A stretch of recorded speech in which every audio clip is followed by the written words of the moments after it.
I'm appalled at what you said on that pod thing. It's disgusting. This is the After the Show podcast. It's where we get honest and real with yo ass. So sit back, relax, have a blast, because it's time for the After the Show podcast. Yeah, hello and welcome to the KVJ After the Show podcast for Thursday. What a lovely day it is today. Welcome, welcome, welcome. All right.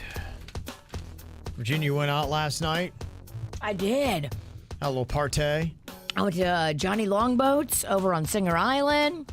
Okay. I was getting all the behind-the-scenes scoop. You know, how we had read the story that the people that own that strip mall where Johnny Longboats is, Two Drunken Goats. Yeah.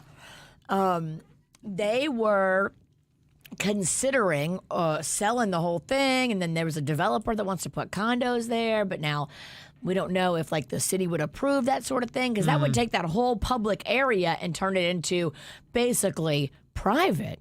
Yeah, we're losing places like that. If you remember the old Rum Bar? Yes. Right up there on PG and the Intercoastal. Yeah, that's another example. That's going to become Ritz-Carlton residences, not a hotel. Right. It's private. You won't even be able to get access. Yeah, so that is a big part of the fight, is that those places are disappearing for the wealthy, and they're going to take over the entire coastline, and you'll never be able to see the ocean again.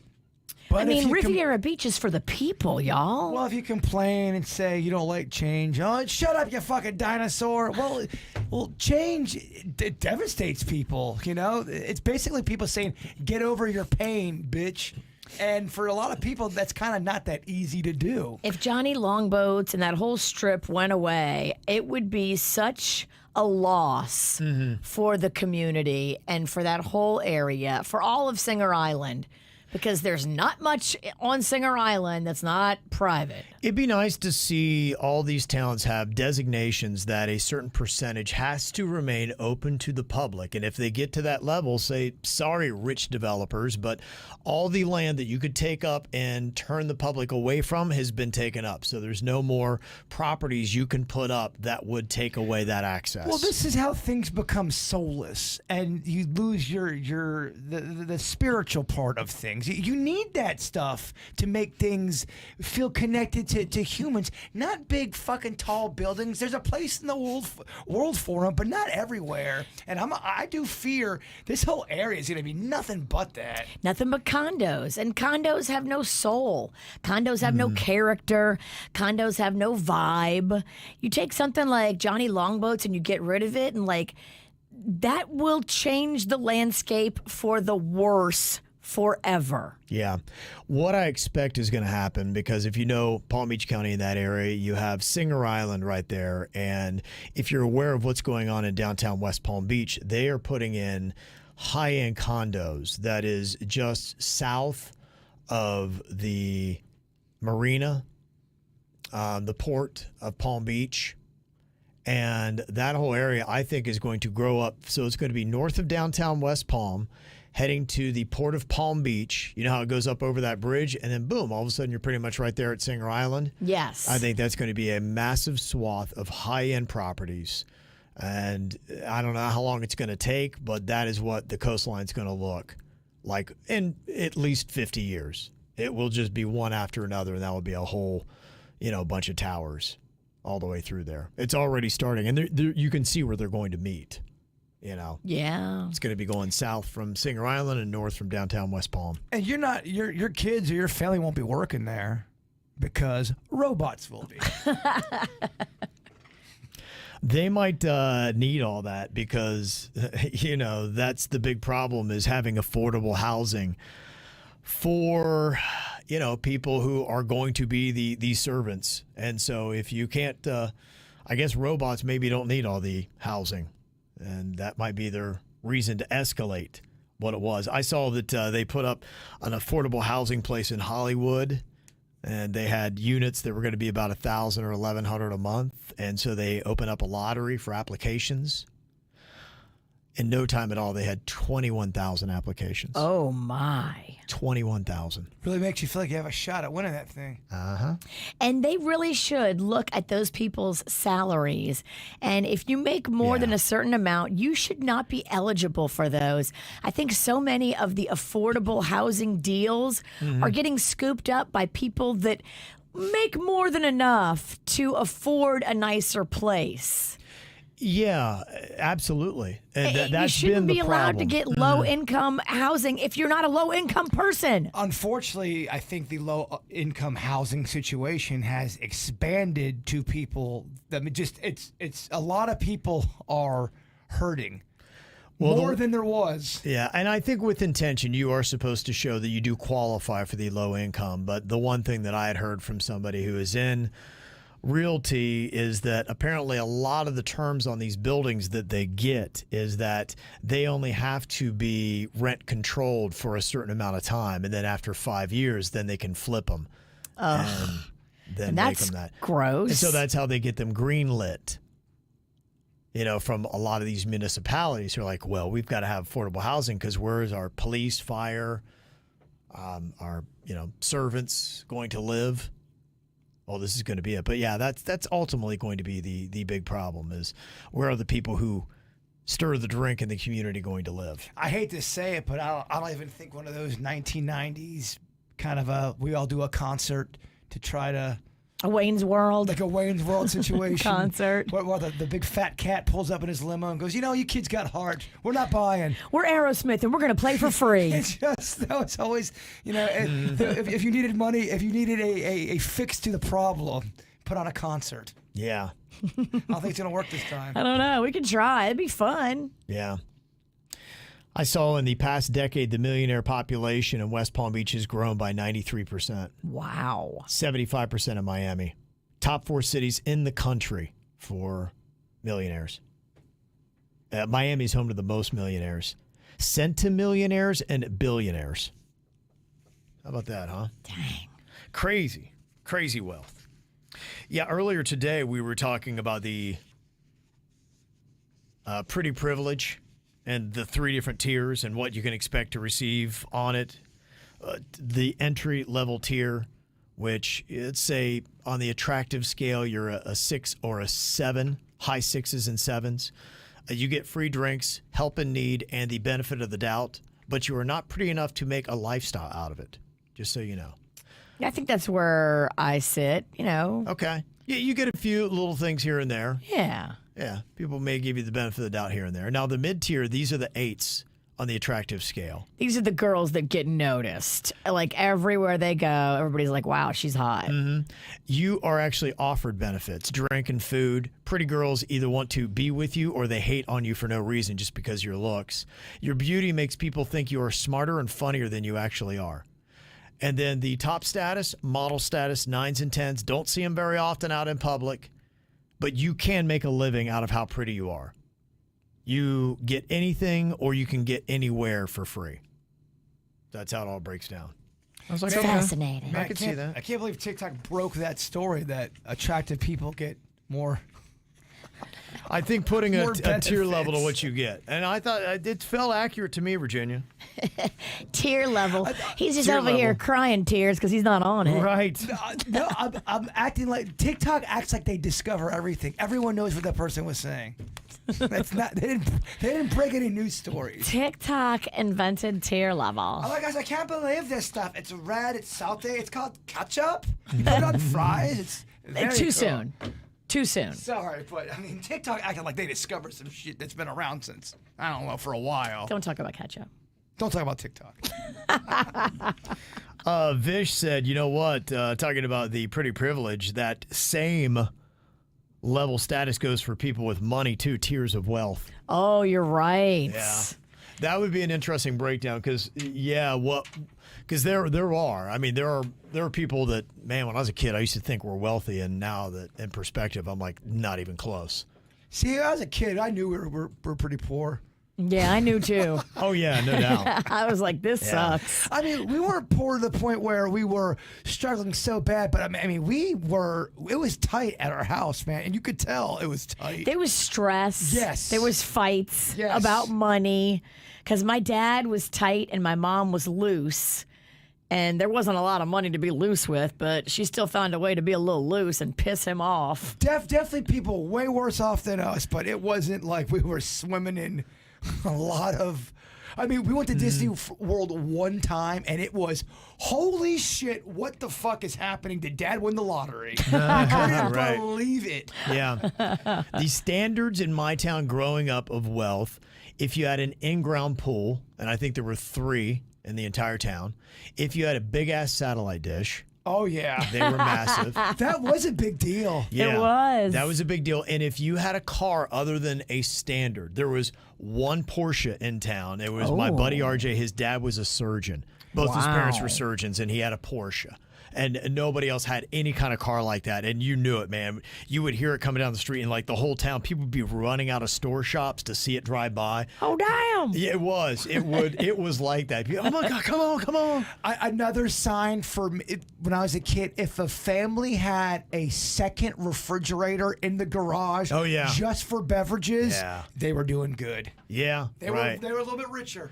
Yeah, so you do. And there's, if you're talking about tiers of wealth, there's probably 20 to 50 different tiers of You're wealth. right. The one that had the second fridge in Lake Park, they were swinging dick in Lake Park. Right. But if they went over to North Palm, they were swinging way bigger dick over there than Lake Park. not at all. Not at all. And it's just crazy. I mean, now that, you're around it and, you just kind of hear the stories and all that kind of stuff. And yeah, it's just nuts. My daughter's got some stories too, and I'm just like, good heavens, man! Some of these people over there on that island. Well, she's a fancy nanny. She nannies for fancy next level people like private jets and yachts. Yeah. And that's like when you see behind the curtain on what they're doing, Right. you're like, oh my gosh, what I just did not do right in life. Well, it's then just having the glimpse and hearing her experiences or find out what's going on, then you're like, okay, wow, it is a whole different level. And the thing that is kind of fascinating is the uber wealthy people, they all congregate in little pockets around the earth together. They know there are about maybe 4 or 5 super hot spots that they just all go and they keep running into each other. There are little islands in like the West Indies that they might be. It might be the south of France is another part. The Maldives, I believe it's called, like around India. It's not Lake Park. Yeah, is a they- pocket, and then Dubai. They And- just know they can Yes. go there and they're not going to be hit up by the commoners. Yeah, you'll see there's about almost like 5 or 6 global hotspots that if you are in, that's where they all go, and they're spinning the world and going to all those different 5 or 6 spots. You might see the 2 Toms there, a Cruz and a Hanks. Hey, what's up? Hey, what's going on? And they're both. Yeah, no, you're right. It's that level of people. Fascinating stuff. When you say 2 Toms, I think Schwartz and Sandoval. I don't think about Cruz. Who's Tom Schwartz? Fuck is Tom Schwartz? Who's Tom Sandoval? Vanderpump Rules. Oh, geez. Scandoval. Just The 2 Toms. Oh my gosh, you guys need to catch up. Yep, I do. You know what? I'm gonna go right now.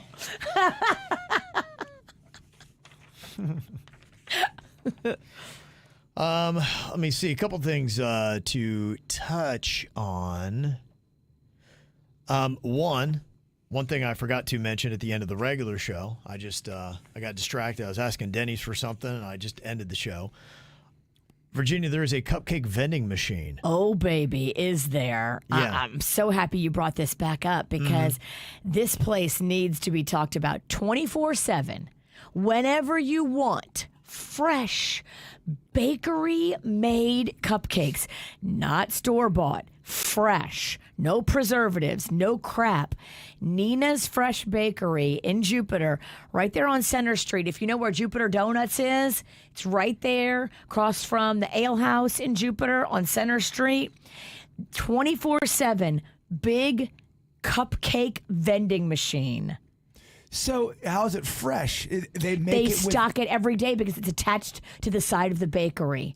And there's so many choices. Every flavor frosting, every flavor cake. How much these run per cup? I don't know. They're mini cupcakes too, so you can get like a bunch of them. Mini cupcakes, the calories don't count, right? I'll tell you what, man, that are kind of small that really add up in calories, but man, are they fucking amazing. Them bundt cakes. Have you? Oh, Kevin ain't fuck with them bundt cakes, but No, I did back in the day. Yeah. they're But good. are they open 24/7? Can you get a nothing bundt cake at 4 a.m.? If you buy 6 boxes. No, I love it. I think it's vending. So many flavors. I think it's fun. Key lime, coconut, dulce de leche, chocolate, vanilla, like you name it. The choices are out of this world, and it's all like digital. You press which one you want. Like it's fancy. It's giant. It's the whole side of the wall of the building, and they stock it every day. And I can go at 1 o'clock in the morning. 1 o'clock in the morning, go. Yeah. Now, Angie in Hollywood, she said, unpopular opinion, cupcakes are meh. Now, the one thing I will tell you, like you'd said, I think size in cupcakes does matter. And let me tell you why. Because when you have a smaller cupcake, you can have less cake and more icing. Yes. And as a fat kid, I love icing. And that was it. I don't want so much cakiness. Yes. And I always wanted my cupcakes to be stuffed with icing or cream. That's why if you had like a Hostess, that was the way to do it. I agree with her. If that was all cake, wouldn't want it. It's Need not more big icing and ones. cream. It's little ones. Yeah. It's the minis, and that You to have me, a better icing to cake ratio. Yeah. It's So- more on point. In my opinion, I think everyone said a lot of great things about the cupcakes. I agree that there is a cupcake problem here in the States when it comes to not enough cream, not enough frosting. With that said, the cupcake is not overrated or just meh when it's done correctly. I agree. But with that said, it's done very rare. How do you feel about a peanut butter cupcake? The- Red velvet, lemon. There's a lot of good options. Unpopular opinion, I'm not a huge red velvet cake fan. I like it, but for something about it, it's so strong in the dick. I don't. Well, you're not supposed to put them in your dick. You know what I mean? It's a little. If you're putting them in your dick, you're eating them wrong. Something's up with the red velvet that it doesn't hit for me. The cream cheese icing to me is so good. Like, I'm not in love with the red velvet cake. It's a cocoa base. It's supposed to be like chocolate, but it's red. And it's so red that you're like, all right. What I would do is I'd make sure that cupcake is moist. We want a nice. Oh, it has to be. It's Yeah. gotta be Fresh. and it's gotta have cream inside of it. A peanut butter cream inside. Then on top of it, another layer of a frosting to have those two dance together. You've got the peanut butter on top or peanut butter in the middle, vanilla or chocolate on top or vanilla or chocolate in the middle. What turned me around, I went to a birthday party. And it looked like they had a cake, but what it was, they were all just cupcakes that were pressed together, and it was just layered with icing. And it was a small, dinky little cupcake that had a ton of icing on it. And instead of taking a piece of cake, you would just take a little cupcake and pop it in your mouth. That's so good. I feel like you guys are. It was buttercream, too. butter. Oh, Buttercream's amazing. cream. I mean, that's what Nina's does. Nina's does buttercream. It was small, moist cupcake, just with tons of buttercream icing on it. I got a cupcake boner. I got a buttercream boner. Buttercream boner, baby. Good. So when you stick your cupcake in your dick, Buttercream smells amazing, too. It does. Have you ever just, smelling the icings, it's the best smelling icing. I'd marry a woman that smelled like buttercream. you ever use buttercream in the bedroom? No, not buttercream. We were talking a little bit about restaurants that might be going out of business, and we were making a prediction as to the next one you think will go. Red Lobster looking possibly to file Chapter 11 bankruptcy to restructure their debt. She's on the ropes. Yeah, I'd say that's legit. I thought maybe a Mellow Mushroom could be there. You're going maybe with the TGI Fridays. And then Daniel said, I don't know, a couple things I noticed. Definitely Fridays, they've been hurt. I guess they lost that Jack Daniels deal. Remember they used to have the Jack Daniels glazed barbecue stuff? Oh, yeah. Okay. Yeah, he said that seemed to be, you see the moment where it's the beginning of the end. I think Yep. he saw that going away, and maybe Dang. that signaled their demise. He's also saying, I don't know, how do you feel about this? He thinks some of the bigs in the fast food world are doomed to fail, and soon. Does he have names? Burger King. No. What? I think they're going to be around still. Yeah, I don't know about the two. I mean, I did. There is a Burger King downtown West Palm that closed, but I think it's more because of the land of where it is. It's not far from where they're putting that Nora. It's right there on Broadway and Palm Beach Lakes, and I think that is designated for they're going to put some freaking tower there. I don't see Burger King ever. It's kind of like Saturday Night Live. They said Saturday Night Live was going to end 17 different times. Right, And yeah. then there's always that reboot. I feel like if BK got to the point where they're going, we really might get fucking ousted, somebody would step in and save Burger King. It's got staying power. I still believe in Burger King, by the way. Daniel said Burger King's going to have a Pizza Hut situation where it slowly is going to go out because they haven't been the spot since the 90s like Pizza Hut was. What if Burger King transitions and it becomes Burger Queen? That would be awesome and saves the day.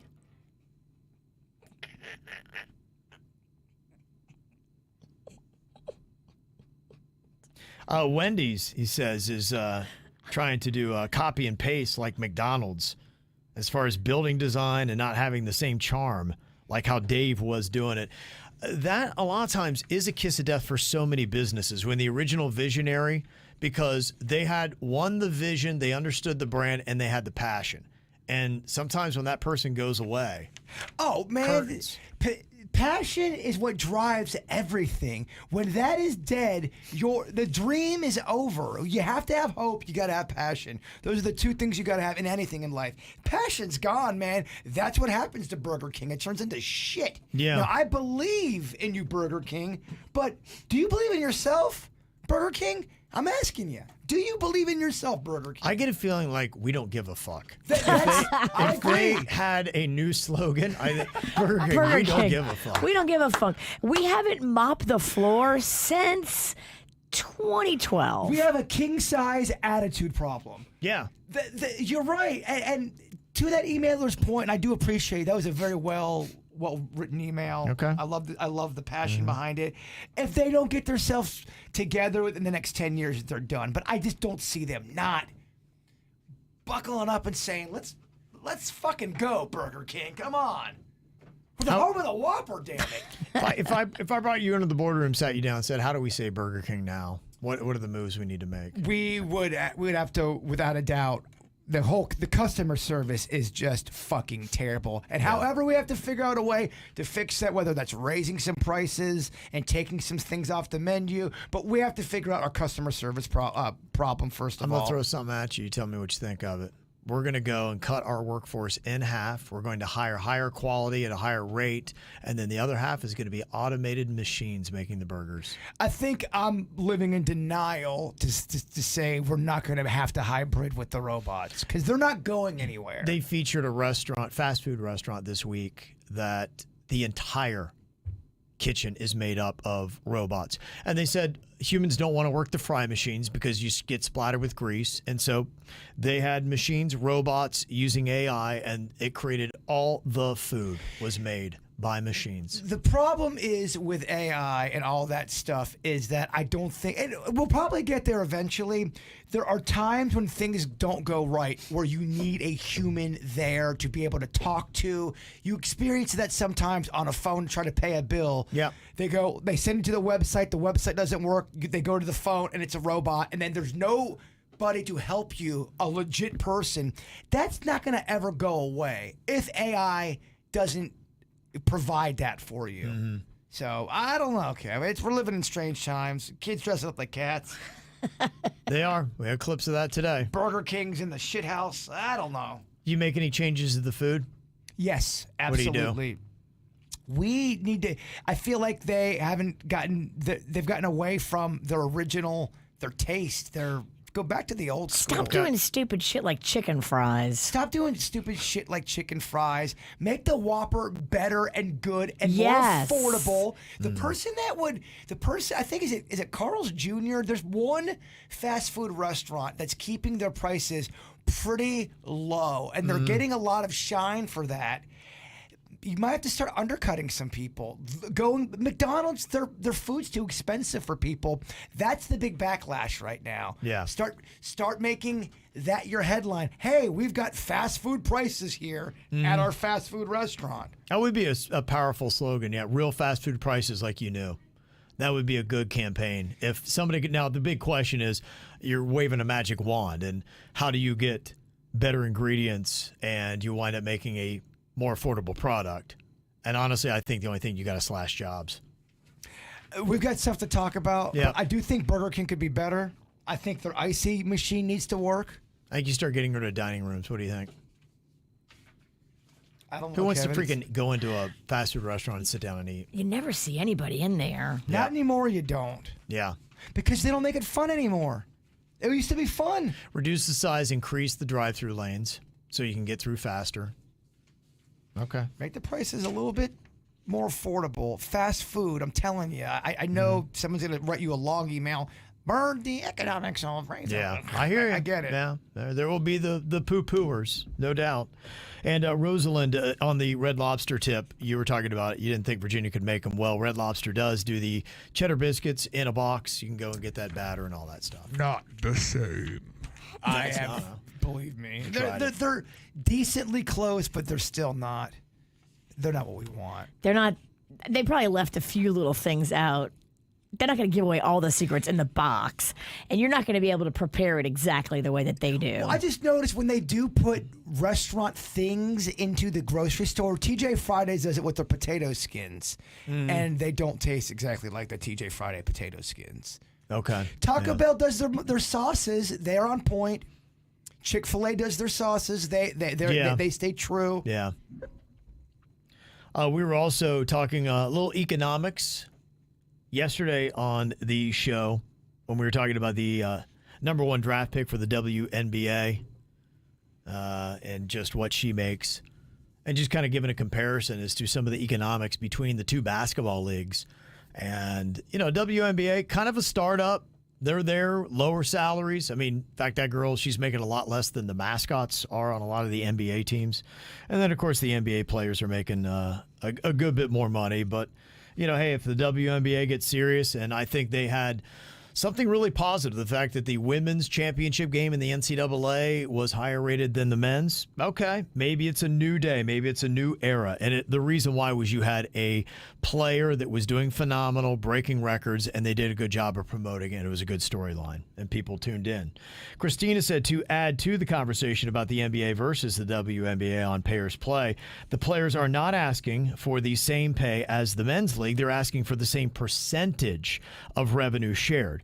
NBA players receive around 50% of shared revenue within their league, and the WNBA players get about 20%. Ah. Okay. That's interesting. All right, so that's what we're looking at there. Because the league doesn't make any money. The NBA They may not have as much to give. They don't have as much to give. Yeah, it's a huger, 50% of the NBA money versus 80% of the WNBA money, I'm sure, is just still so much bigger. Look how much money female tennis players make. They make a fuck ton of money because it's their own entity. There's not a whole league. They gotta they get their own endorsements.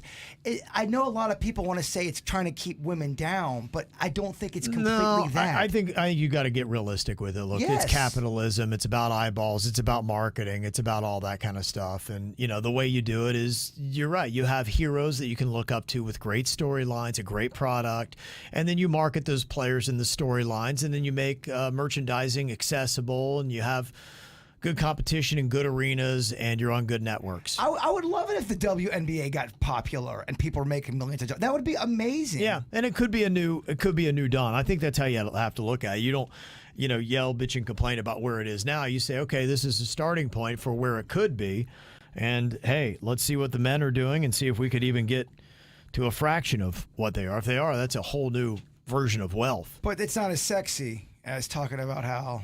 Well, people like the divisive gender stuff, so. Men versus That's not what it is. Burger Queen. Burger Queen. Yeah. I mean, it's just, fuck. You grin, you're in. I'm grinning because I have to. It's my contract. The grin clause. The grin claw. Christina said, yeah, plus there's 30 NBA teams, only 12 WNBA teams. Yeah, I mean, we don't have one in South Florida. WNBA is only 25 years old. The NBA is 75 years old. Yeah, so, I mean, hey, they're a fledgling. You know, there you could get there. So, some other economies of scale. We were talking about some Sunfest pointers yesterday, and I think we left a lot of the advice short. I'm glad that we got Ryan G. from West Lake Worth Beach to fill in the gaps. He had said, hey, one thing, if you are looking to go for free to Sunfest, you can get in for free, park free, and enter the stand for free by volunteering. Oh, that's right. He said, I know this one lady who's volunteering for the 40th year in a row. Yeah, in fact, the volunteer shirts have KVJ on them. Yeah. KVJ logoed shirt as well. Other things that Ryan G had to say to speak to our emailer yesterday, who's coming down from Gainesville. Anyone planning on Ubering to or from Sunfest should use the Convention Center Hilton to get picked up at, and you can save a lot on Uber and your fare by walking a few blocks away from all the action is. That's what we did for that, whatever con we went to in Orlando.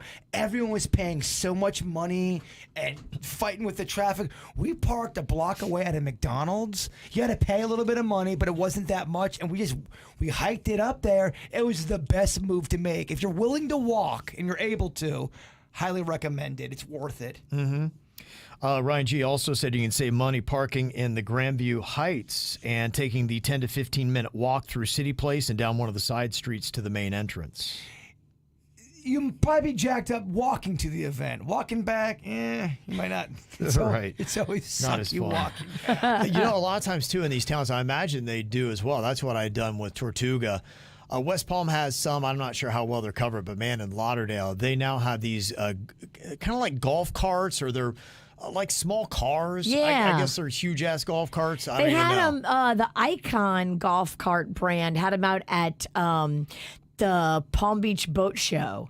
Okay, and they yeah. were running people all over downtown. Anywhere you parked, anywhere, they would take you to your car. You got to pay? No, they were free. Mm-hmm. They were just promoting their Icon golf cart brand. What Yeah. a smart Right? fucking thing to do. So smart. And when you got in the cart, you like saw all the cool features because they really are tricked out. And then you're like, oh, wow, thanks for the free ride. Yeah, most the bigger towns in South Florida have some kind of golf cart transportation system now. Next time, let's get with them and put a KVJ picture in the cart. We're trying to get with them and get a KVJ cart to give away with KVJ logos all over it. Shit, can we give it away to me? I want that thing. That thing Right. sounds amazing. We get to play with it for about 6 weeks. And the winner is Kevin.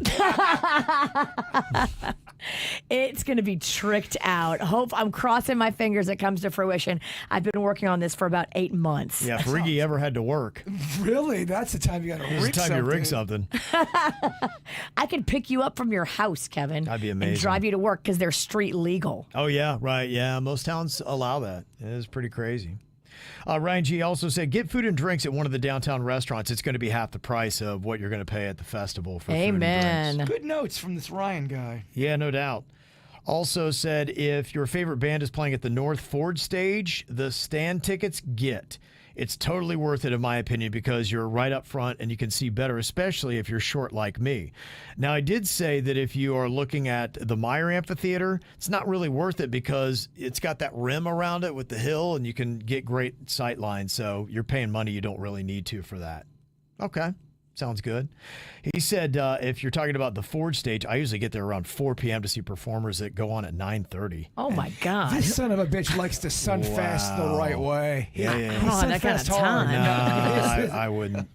I couldn't get the Queen to stand there for 5 minutes, No. much less 5 hours. This is a Sunfest pro right here. Yeah. Said, I typically then got to stay there without leaving my spot. And if day drinking is your thing, remember, shade is your friend. I see a lot of people drop out. Absolutely. Wear a hat. Yep. Hats are so amazing. One of the worst hangovers of my life came off of a Sunfest weekend. I remember it just really kicked me so hard. You was a crispy bitch. I was burnt. Yes. Yeah, it was one of them times. Dehydrated, sunburnt. I think we had to be out there Friday, Saturday, and Sunday, and I just drinking, no sunscreen on whatsoever, and just really not doing it the right way. Yeah.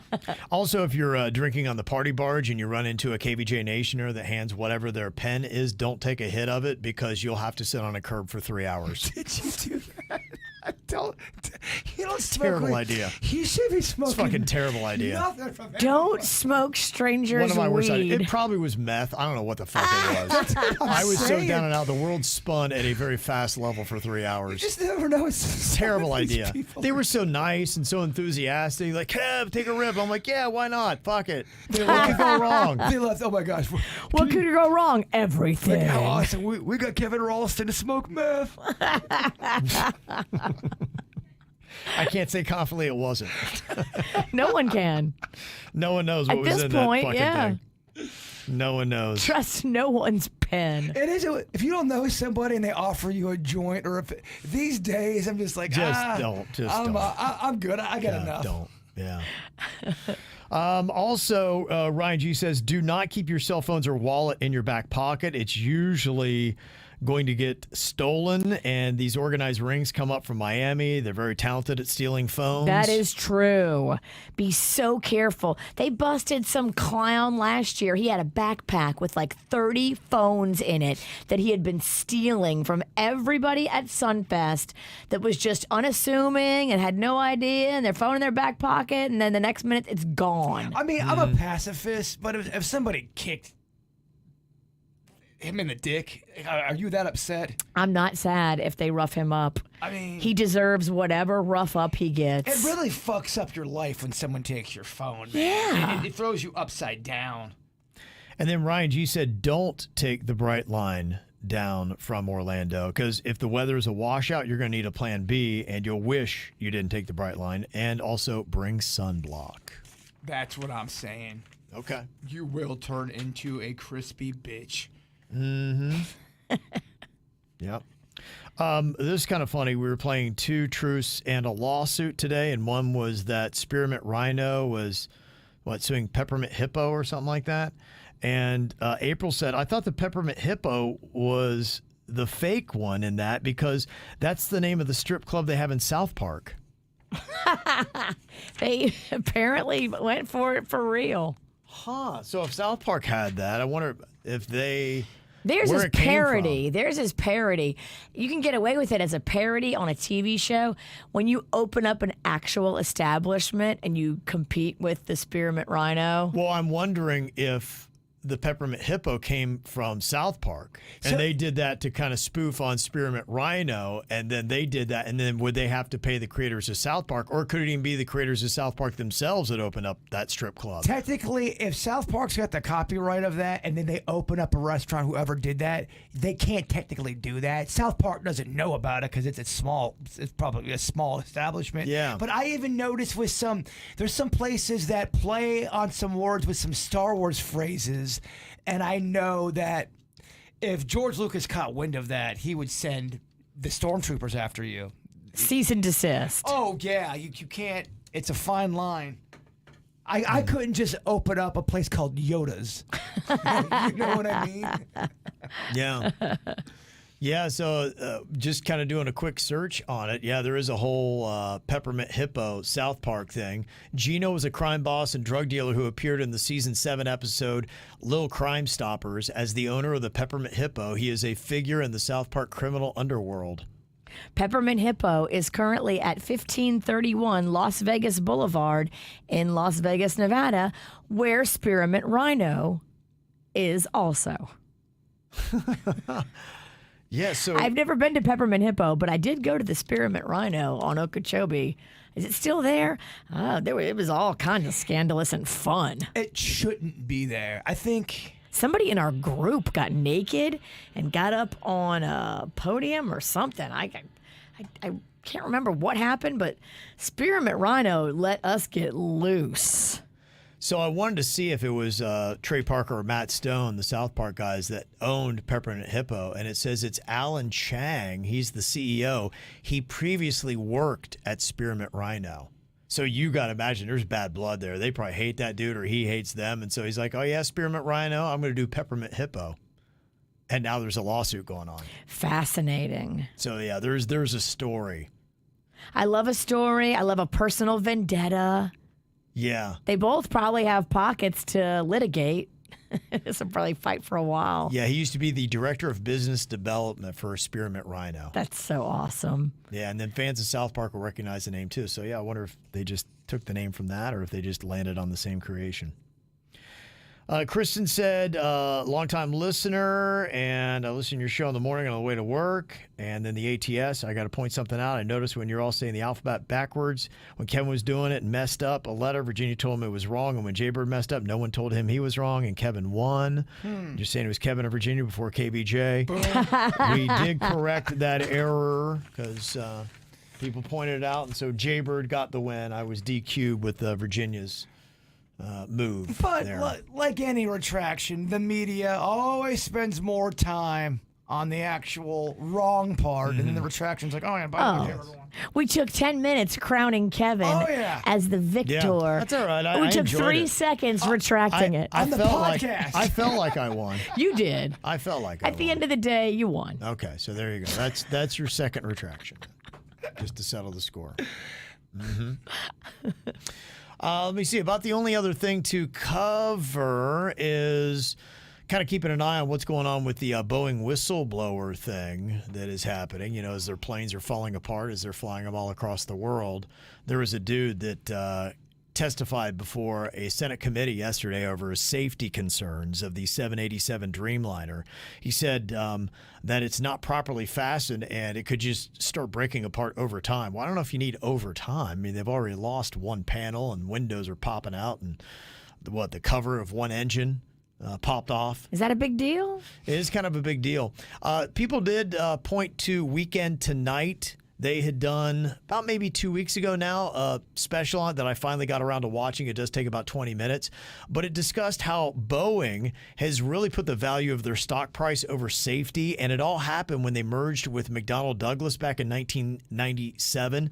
McDonnell Douglas was more about stock price and just doing things on the cheap, and Boeing had always been about quality control. They had their headquarters in Seattle right next to the manufacturing, and then in 2001 they moved their headquarters to Chicago, away from the manufacturing. So they had people that weren't really observing, and you're not now talking to the people who are making the planes. The people in Chicago cared all about the stock price. And they also started relying more on subcontractors. And then they weren't talking to each other, so that was fracturing quality and communication, and the parts to the planes started not fitting, and now they're falling apart in the sky. Boeing said, of course, there's nothing to see here. So we'll see what happens with that. Look over there, aliens. What? Where? That's what Boeing said. Yeah. Hey, I think there's aliens in the sky. Yeah. So just something I'm kind of keeping an eye on, see what winds up happening with that. All right, y'all. Thanks for all the emails. You can send them in to us if you got something that you want to hit up topic-wise, like Serial Kill a Kyle does. He wants to talk about best cereals. We could maybe do that. He wants to see that on KVJ Draft. Maybe we could do that. Because I think the only thing we had was, I think it was board games I was looking at, but I'm kind of bored of board games. So maybe we will do cereal tomorrow. I'll take a look at it. Can I come over to your house for the Tyler Cameron show premiere tonight, Kevin? I'm sure your wife and daughter are going to be into it. That was a easy maneuvered plug. I just realized we forgot to plug it. That was a natural plug. Well, you didn't plug it and you had it in the prep. So you talked about a bunch of other stuff and skimmed right over Tyler Cameron. This is the part where she says all the things you do wrong. Yeah. This is where I get my critique. Well, if you're going to I come for turn off the me, microphones. Virginia's like, all right, here's what you did wrong today, fuckface. I'm going to keep it real. Okay. Oh, please do. All right.